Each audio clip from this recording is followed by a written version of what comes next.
Wedding dresses are garments worn on the most special of occasions in the life of a woman, and so are often the most elaborate and expensive garments ever worn, made with exquisite fabrics and the highest level of craftsmanship.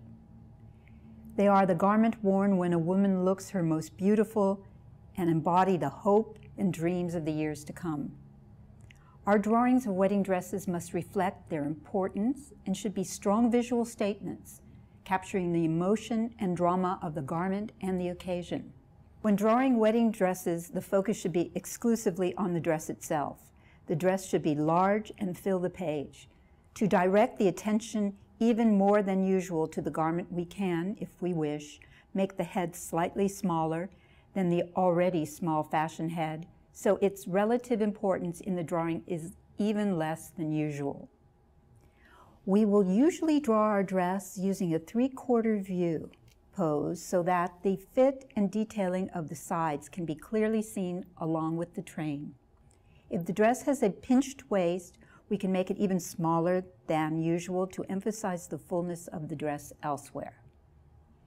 In Western countries, as well as in many other parts of the world, wedding dresses are almost always white. And that is what we are going to show in this video. We are going to draw dresses that appear to have volume, 3 dimensions, so we can show how the fabric will appear in real life, how the fabric falls into drapes and folds. We do this as when drawing in any type of garment by using shading. Variations in color tone that represent variations in light and dark on the surface of the fabric. If we are drawing in black and white without color, using a pencil or black pen, for example, then the range of tones we use in our shading is composed of neutral grays, all the way from the lightest possible gray to black, what we call a grayscale. If we are drawing in color, which is what we are going to do here, then the range of color we use in our shading will be made up of lighter versions of a color, called tints of the color, or pastel, and darker versions of the color, called tones of the color. When we use in our shading colors that are closer to red on the color spectrum, then they will give us what we call a warm white. And when we use our shading colors that are closer to the blue on the color spectrum, then they will give us what we call a cool white. We will look at how to draw both warm and cool whites. The white in our drawings is not made by putting color onto the paper. We use the white of the paper itself to represent the white of the dress.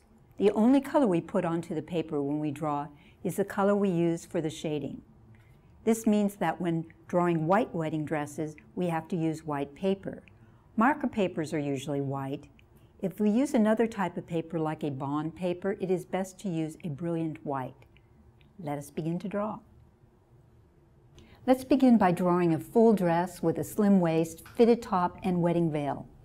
First, we're going to draw a full dress, but there are many types of wedding dresses, just as real dresses, but even more exaggerated. We're going to see slim dresses that fit the body, full dresses. We're going to see dresses that have empire waists or that have a seam right below the bust line. We have shapes that are like a bubble.